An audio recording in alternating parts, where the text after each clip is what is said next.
መሲ ቆርጣ ተነስታለች። ሄለንና ያቺ ኤልሾ የምትባለውን ለመበቀል እያቀደች ነው። ታያላችሁ። እኔ መሲ አይደለሁም እናትና ልጅንም ሳላቃጥላችሁ የቀረው እንደሆነ እኔ አይደለሁም።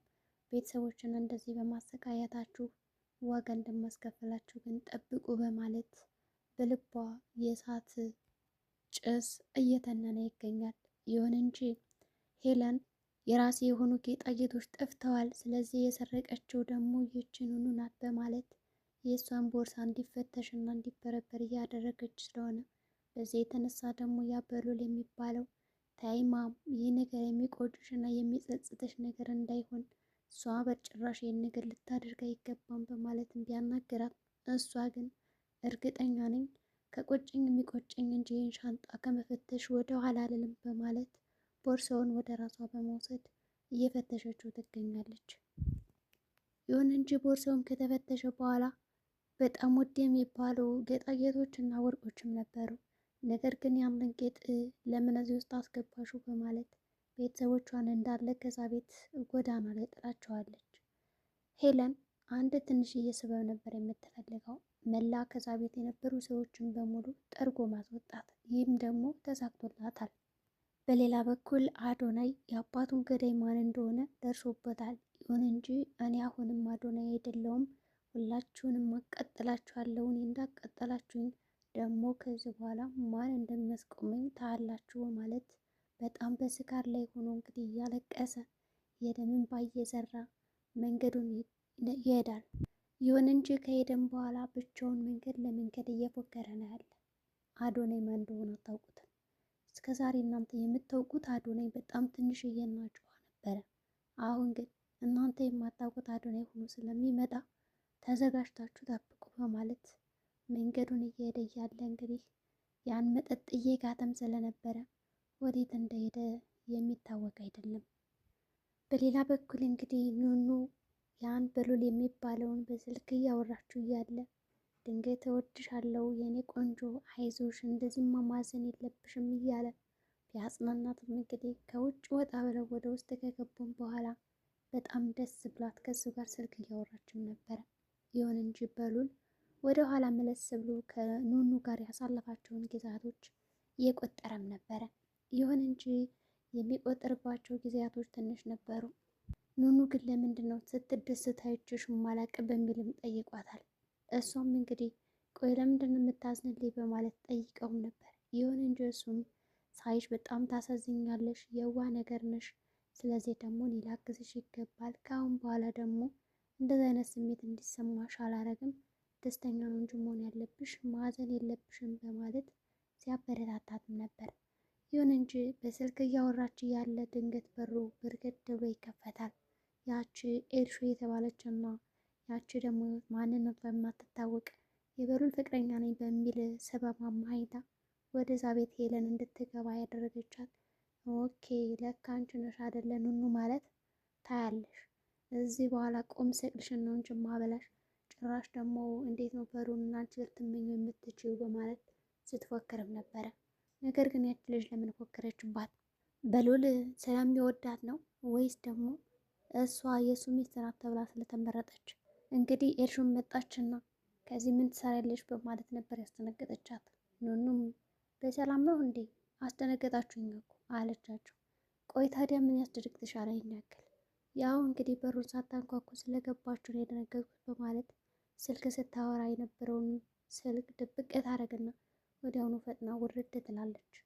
በሉልም እየጠበቃት እያለ መሆኗ ነው ይችልች ስልኩን ዘግተው እኮ በዛው ማለት ይችላል። እንደምንም ብላ እንግዲህ ቢናገሯትም አንቺ ክብረ ቢስ ወራዳ ድሃ እያለች ብታንቋሻትም ኤልሹ እሺ በማለት ሁሉን ነገር ዝም ብላ ወጡን ላይ በማለት እንግዲህ የመኝታ ክፍሏን ነበር አስወጥታ የዘጋችባቸው። ከወጡም በኋላ መሲ ቆየት አለችና ስለጠፋው እቃ ስለምታውቅና ሄለን ቤቱን እየቀወጠችው ስለሆነ ነይ መጀመሪያ ያንቺ መኝታ ክፍል መፈተሽ አለበት ስትላት ሄለን እኔ በጭራሽ እንደዛ አይነት ስራ ልሰራ አልችልም፣ እኔ አይደለሁም በማለት መለሳም ነበር። ይሁን እንጂ ታዱ ከመሲ ጋር ነበረች። ደግሞ እነዚህ ከሰዎች ምን አስበው ሊሆን ይችላል? ምናልባት እንደኔ በባለፈው እንደዛ እንዳደረጉኝ እነዚህንም ሊያደርጓቸው ነው እንዴ ባልሰራሁት ስራ ሊሆን እችሉኝ ነው በማለት በልቧ እያሰበችና እየጠረጠረችም ነበረ። መሲም እሺ ፈትሹ ብላ መኝታ ክፍሏን እያንዳንዱ ከፈተሹም በኋላ ምንም ያገኙት እቃ ስለሌለ ጥለዋት ሄደዋል። እዚህ ቤት ያሉት እያንዳንዱ ሰዎች መፈተሽ አለባቸው በማለት እንግዲህ አጅሪት ሄለን ስለቀወጠችው ሁሉንም እየተጣራች ሂጂና ሽንጠርተሻኔ በማለትም እንግዲህ መሲ ትላካለች። ወደ ኑኑ ክፍል ከገባችን በኋላ እሺ ኑንዬ ያቺ ከይሲ እኮ ይኸው እቃ ጠፋ ብላ ቤቱን ቅውጥ እያደረገችው ነው አለቻት። የምን እቃ አላወኩም፣ ጌጣጌጥ ነገር ነው የምትለው እኔ ያላየውም ትላለች። እንግዲህ ኑኑ በዚህ ጉዳይ ምንም ማታውቅ ሲሆን ያቺ የእርሾ የተባለች እንግዲህ ሆን ብላ የጠነሰሰችው ጥንስስ ስለሆነ ከሻንጣዋ ነበር ወስዳ የሚያስቀመጠችው። ሻንጣዋ ውስጥም እንግዲህ እንዳለ አላየችውም። ሻንጣው ፊት ለፊት ስለነበረ ጸጥ ብላ ነበር የወጣች ከመኝታ ክፍሏ። መሲም እንግዲህ ስታወራ አይታ ስለነበረ ደግሞ የስልክ ማን ነው የታመጣሽው ብላ ጠየቀቻት። ይሄ ስልክ ያው በሉል ሰጥቶኝ ነው እንዳወራበት ነው እሱ ጋር። እንደዛ ከሆነማ ይህን ስልክ ራሱ መደበቅ አለብሽ፣ ካየችው ደግሞ ይህን ነገር ሌላ ችግር መፍጠር ነው ትላታለች። ኑኑም እንግዲህ የእህቷን ምክር በመስማት እሺ በማለት ወዲያውኑ ስልኩን ድብቅ ታደርግና ወደ ሳሎን መሰባሰብ ይጀምራሉ። ሳሎን ላይ ከተሰባሰቡም በኋላ እቃ ጠፍቶኛል ትላለች። እንግዲህ ያቺ እናታቸው የመሲና የኑኑ እናት ደግሞ እኔ ምን ላደርግ እችላለሁ፣ ልጆች በጭራሽ ይሄን ነገር ሊያደርጉ አይችሉም፣ ተማመንባቸዋለሁ በማለት እንግዲህ ስታወራም ነበር።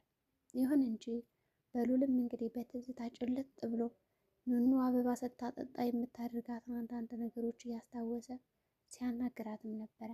አበባ መንከባከብ ትወጃለሽ አይደል ይላታል። እሷም እንግዲህ አዎ በማለት ነበር የመለሰችለት። ታውቂያለሽ እናቶች አሁን ልጆቻቸውን እየተንከባከቡ አሳድገው ጎረቤት ወይም ደግሞ ዘመድ መጥቶ ልጅሽ እኮ አደገ አድጓል ሲባሉ አላደገም ይላሉ። ለምን መሰለሽ እንደዛ የሚሉ ሁል ጊዜ ፊት ለፊታቸው ስላለ ስለሚንከባከቡት የእነሱ ማደግ አይታያቸው። እናንቺም ልክ እንደዚች አበባ እያማረብሽ እና እየፈካሽ ስለመጣሽ በጣም ደስ ብሎኛል እና እንድታምሪና ቆንጆ እንድትሆኝ እፈልጋለሁ እያላትም እንግዲህ ይመስላል ልክ እንደ አበቤቱ። ኑኑም እንግዲህ እሺ በማለት ወዲያውኑ በትዝታ ሂዶ ሳለ ተጠርታ ስትሄድ እንግዲህ ካለበት ብንን ይላል። የኑኑ እናትም እንግዲህ በልጆቿ እርግጠኛ ስለሆነች ይህንን አስጸያፊ ስራ ይሰራሉ ብላ ስላላሰበች ወደ ሳሎን በመሄድ እንግዲህ ይጋፈጣሉ። አጀሪት ሄለንም ተረጋጊ፣ የሆነ እቃ ጠፋ ማለት አንቺ ወሰድሽው ማለት አይደለም። በተለይ ደግሞ ልጆች ወስደውት ከጠፋም አንቺ እንዳደረግሽው ስለማይቆጠር ይህን ያክል የሚያስጨንቅሽ ነገር የለም በማለት ታናግራታለች። አይንዬ እንግዲህ ተጨንቃ ተጠባ፣ ወይኔ ውርደቴ፣ በቃ ተዋረድኩ በሰው ፊት በልጆች ፊት እያለች የምትጨብጠው ጠፍቷትም ነበር። ይሁን እንጂ በሉልም ይህንን ጩኸት ከሰማ በኋላ ወደ ሳሎን ያለው ጩኸት ምንድን ነው በማለት ወደ ታች ይወርዳል። ከወረደም በኋላ ሁላቸው ተሰባስበው እንደሆነ ያህል በሰላም ይላቸዋል። እቃ ጠፋ በማለት እንግዲህ ይነግሮታል። ሌሎችም እንግዲህ እቃው ምን እንደሆነ ከተነገረ በኋላ ኑኑም ወደ ሳሎን ከወረደች በኋላ አንቺ ወስደሻል ወይ የሚል ጥያቄ ያቀባብሉላታል። ይሁን እንጂ እሷ እኔ ምንም የወሰድኩት ነገር የለም አላውቅም በማለት ነበር የመለሰች። ነገር ግን ሊያምኗት አልቻሉም እና ይህ ሻንጣ መፈተሽ አለበት፣ ለክፍሏ ያለውን ሻንጣ ይዛችሁ ኑ በማለት ጠየቀች ሄለን። ወይዘሮ ሄለንም እንግዲህ ይህን ሻንጣ መፈተሽ አለብኝ በማለት ትሟገታለች። በሉል ሻንጣው እንዲፈተሽ እና እናቱ ደግሞ እንዳታፍር፣ ምናልባትም እንኳን ያ ወርቅ የሚባለው ነገር ከኑኑ ሻንጣ ሆኖ ከሆነ እሷ እንዳትዋረድ ስለሚፈልግ ይህ ነገር ይቅርብሽ በማለት እናቱን ቢያናግራትም ያቺ ኤልሹ ግን መሞጣሞጧን አላቆመችም ነበረ። እርግጠኛ ከሆነች ይህንን ሻንጣን ፈትሸው በማለት ነገሩን ማቀሳሰር ጀመረች። በሉል በምን አንደበቱ ይህን ነገር ማድረግ የለባቸውም ብሎ ይንገራቸው። እናትና ልጅ ፍጥጥ ብለው ያንን ሻንጣ ካላየም በማለት ተፋጠው ይገኛሉ። አዶናይም እንግዲህ በመንገድ እየሄደ እየጠጣ እያለ እንግዲህ ጨበስ ብሎ ሰክሮ በጣም እየዛተ ነበር የሄደው። ነገር ግን ምን ሰምቶ ሊሆን ይችላል አዶናይ እንደዚህ ሲጠጣና ሲፎክር የነበረው? የአባቱን መሞት ተረዳ ወይስ ደግሞ ኑኑ አሁን ላይ በምታደርገው የድብቅ ግንኙነት ከበሉል ጋር ተናዶ ነው? እርግጥም ኑኑን እንደሚወዳት እንግዲህ ሁላችንም እናውቃለን። በዛ የተነሳ መቼም ይህን ያክል መጠጥ ላይ ጠጣ አይችልም። ወይስ ደግሞ እንዴት ነው መበቀል ያሰበው? ኑኑን ስለተቀማና አባቱን ስለቀሙት ነው ወይስ ምን ሊሆን ይችላል? ሄለንም እንግዲህ ያንን ሻንጣ ካልፈተሽኩ በማለት ሻንጣውን ይዛ እየከፈተችው ነው። በሉልም እንግዲህ እባክሽ ነገር ይቅርብሽ ብሎ ቢማጸናትም ይህ ሻንጣ መከፈት አለበት በማለት ሻንጣውን ለመበርበር ትሞክራለች። ይሁን እንጂ ኑኑ በራሷ እርግጠኛ ነበረች። ምንም ነገር እንዳልወሰደችም የተሰማትና የታወቃት ነበረ። ታዋቸው በሉል የእኔ ሻንጣ መፈተሽ እርግጠኛ የሚያደርግላቸው ከሆነ ይፈትሹት በማለት እንግዲህ ሞከሩ። መሲም ተጨንቃለች። ሁላቸውም ተጨንቀው ያሉ። ታዲም እንግዲህ ከሰው ፊት ለፊት የሻንጣ ከተከፈተ ወይኔ ተዋረዱ፣ ልክ እንደኔ ጉድ ሰርተዋል ነው የሚሆን በማለት ስጋት አደረባት። ሻንጣውም ሊከፈት ነው። አንድ ሁለት እያለችም ሄለን እየቆጠረች ነው። የዛሬው ቪዲዮአችን ይህን ይመስላል። በቀጣይ ቪዲዮ እስከምንገናኝ መልካም ጊዜ ሆነላችሁ። ወርቁን ማን ሰረቀው?